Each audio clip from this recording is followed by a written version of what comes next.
Hey everybody, I'm Heidi with A&P Home Church and welcome back to our Seeing the Unseen study by Randy Alcorn.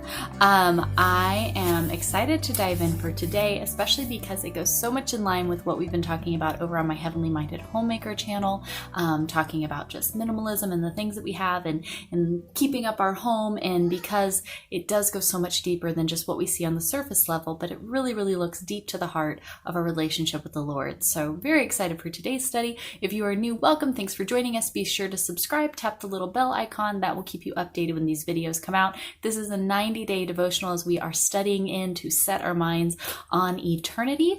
And so we're over halfway through, but new videos come out Monday through Friday. Of course, come and join us on Wednesdays and Sundays for church.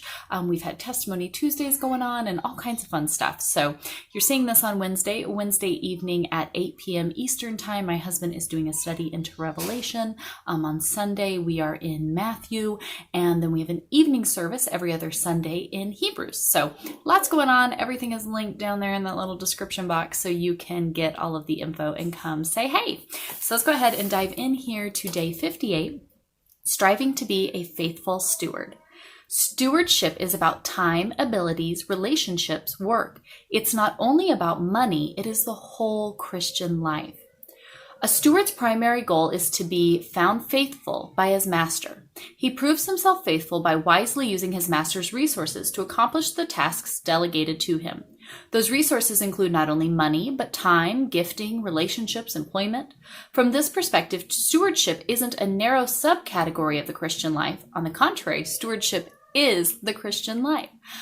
I think when we hear stewardship, we usually first think of like money and resources, but it's all these different areas here, right? What type of stewards are we being of God's resources?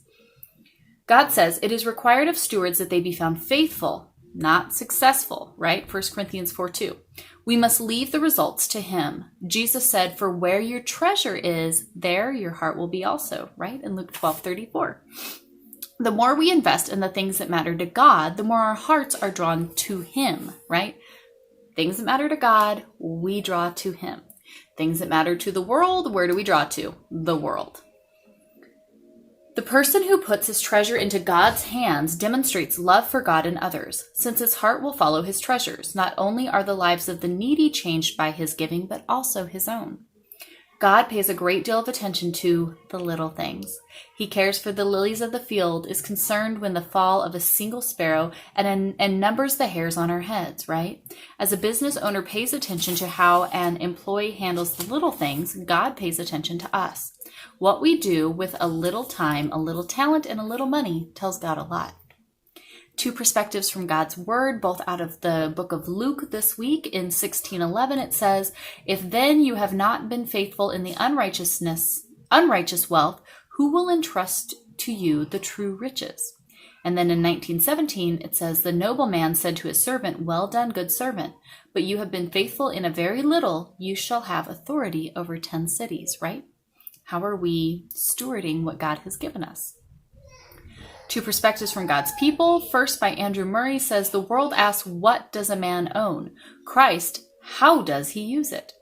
J.C. Ryle said, all that we have is a loan from God. We are God's stewards. We are God's debtors. Let this thought sink down deeply in our hearts.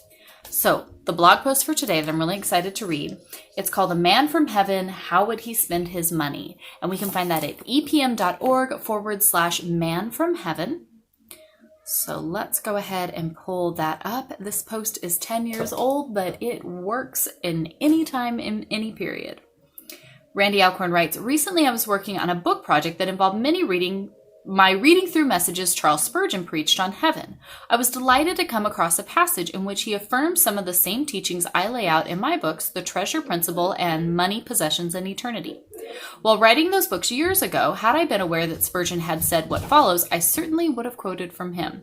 Again, if this topic of stewardship is something that you'd like to learn more about, those two books that Randy wrote, I highly recommend for you.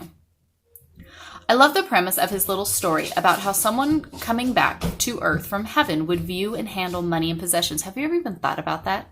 Imagine coming back. We love the Twilight Zone, and there are so many of those episodes that are just such a trip in the way they pursue spiritual type things and heaven and hell and the relationship of all of these different things. But imagine being in heaven and coming down to earth. How would you act? How would you behave? How would you spend money, right? Can you imagine the difference that would be? But again, if we're supposed to be citizens of heaven, looking forward to the things eternal, that we should almost be more with the man from heaven, right, than the people of earth. Anyways, listen to Charles Spurgeon from his sermon number 1778 entitled A Heavenly Pattern for Our Earthly Life, preached on April 30th, 1884 at Exeter Hall, where he addressed the Baptist Missionary Society. Guys, 1884, how cool is this? So, Mr. Spurgeon said, "Suppose any one of you had come from heaven. Some would be curious to see what his bodily form would be like. They would expect to be dazzled by the radiance of his countenance. However, we will let that pass. We want to see how he would live. Coming newly from heaven, how would he act? Oh, sirs, if he came here to do the same as all men do on earth, only after a heavenly sort, what a father he would be, what a husband, what a brother, what a friend. I would sit down and let him preach this morning, most assuredly. And when he had done preaching, I would go home with him and have a chat. I should be very careful to observe what he would do with his wealth. His first thought would be, if he had a shilling, to lay it out for God's glory. But, says one, I have necessities to buy with my shilling. So be it. But when you go, pray this, O Lord, help me to lay it out to your glory. There should be as much piety in buying your necessities as in going to a place of worship. I do not think this man coming fresh from heaven would say, I must have this luxury, I must have this nice outfit, I must have this grand house. But he would say, how much can I save for the God of heaven? How much can I invest in the country I came from? Again, heaven. I am sure he would be pinching pennies to save money to serve God with, and he himself, as he went about the streets and mingled with ungodly men and women, would be sure to find out ways of getting at their conscience and hearts. He would be always trying to bring others to the bliss he had enjoyed. Think that over and live so as he did who really did come down from heaven. For after all, the best rule of life is, what would Jesus do if he were here today, and the world still lying in the wicked one? If Jesus were in your business, if he had your money, how would he spend it? For that is how you ought to spend it. Now think, my brother, you will be in heaven very soon. Since last year a great number have gone home, before next year many more will ascend to glory. Sitting up in the celestial seats, how shall we wish that we had lived below? Isn't that a fascinating thought? Think of you when you're in heaven, looking back or thinking back on your life now. How many things would you just want to kick yourself for and be like, oh my gosh, get it together. Why are you worried about that? Why are you living in fear? Why are you so angry? Why are you so frustrated? Why are you spending money and time and resources on A, B, and C, right? What are the things that matter? It will not give any man in heaven even a moment's joy to think that he gratified himself while here. It will give him no reflection suitable to the place to remember how much... As I choke on air, sorry. It will give him no reflection suitable to the place to remember how much he amassed, how much he left behind to be quarreled over after he was gone.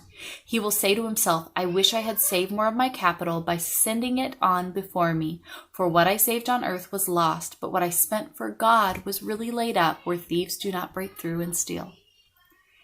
And related to giving, this past weekend, I spoke at Solid Rock on the treasure principle, and there is a link that you can go listen to that service if you want to hear Randy Alcorn talking further. It is a 1-hour sermon that he gave on September 12th of 2010. So if you want to go and pull that up, I would highly recommend it because, oops, accidentally clicked it. Hold on, Randy. I'll start it as soon as we're done. So there's a video on there to go do that.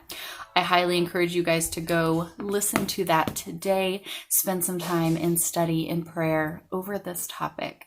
I'm going to post the study question on the Facebook group, so be sure to come over and share your thoughts and responses there. What a thing to think about. If we had just freshly come down from heaven, how would we spend our money? What would we do? What would the rest of our day look like? In the same way, if tomorrow you will be spending it in heaven, how would you spend your last day? What would you be focused on today? Maybe that's something we all can pause and give some thought to this afternoon. We'll see you guys tomorrow. Thank you so much. My kids are out there hollering, so I think they need some mom love. I'm going to go do that with my time. See you guys tomorrow.